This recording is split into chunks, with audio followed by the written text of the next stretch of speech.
இந்த தேங்காயை உடைக்கிறது, மாங்காயை உடைக்கிறது, 1008 தேங்காய், இதெல்லாம் யாரு கத்து கொடுத்தா, எங்கேருந்து வளர்ந்ததுன்னு தெரியல. அதனாலதான் இந்த காலத்து பிள்ளைகள் இந்த கேள்வி எல்லாம் கேட்டா நமக்கு பதில் சொல்ல தெரிய மாட்டேங்குது. ஏதாவது ஒரு சாஸ்திரத்துல 108 தேங்காயை உடைச்சா காரியம் நடக்கும்னு சொல்லியிருக்கேன்னா நான் ஒத்துக்கிறேன். எந்த சாஸ்திரத்திலையும் இல்லை. உடனே நீங்க குமுதத்துல இருக்கு, கல்கியில இருக்கு, தீபாவளி மலர்ல இருக்குலாம் சொல்லாதீங்க. அதெல்லாம் எழுதினவர் யாருன்னு நமக்கு தெரிய மாட்டேங்கிறது. அதுல எல்லாம் இல்லை. அதே சமயத்துல பரிகாரம்னு ஒண்ணு கிடையவே கிடையாது ஜாதக சாஸ்திரத்துல. எங்க தாத்தா ஜாதகக்காரரா இருந்தார். இந்த பரிகாரம் பண்றது, கிழக்காக இந்த விளக்கு ஏத்து, மேற்காக அந்த விளக்கை ஏத்து. விளக்குங்கிறது எல்லா பக்கமும் ஜோதி இருக்கு. அது என்ன கிழக்கா ஏத்துறது மேற்கா ஏத்துறது? விளக்கு ஏற்ற வேண்டும், ஏனெனில் மங்களகரம். அதோடு நிறுத்திக்கணுமே ஒழிய இதுக்கு பரிகாரம் பண்ணு, அதுக்கு ஷேப்புல் பிளவுஸ் பீஸ் அவருக்கு வாங்கிட்டா அவர் என்ன பிளவுஸ் பீஸை வச்சு அவர் பண்ணுவார்? முதல்ல அவர் தைச்சுக்கணும். அதுக்கு நீங்க டெய்லர் பேரையும் எழுதி கொடுத்துருங்க அவருக்கு. கடைசியில் இந்த பிளவுஸ் பீஸ் நம்ம கைக்கு தான் வரப்போகுது, சும்மா பேருக்கு வாங்கி தரோம்.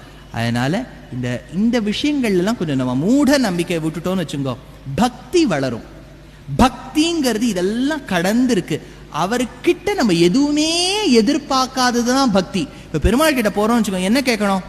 உன்கிட்ட ஒன்னும் கேட்க கூடாதுங்கிற வரத்தை எனக்கு கொடுன்னு தான் கேட்கணுமே ஒழிய, உள்ள போனோம்னா இத்த பண்ணு அத்த பண்ணு அவருக்கு தெரியாதா?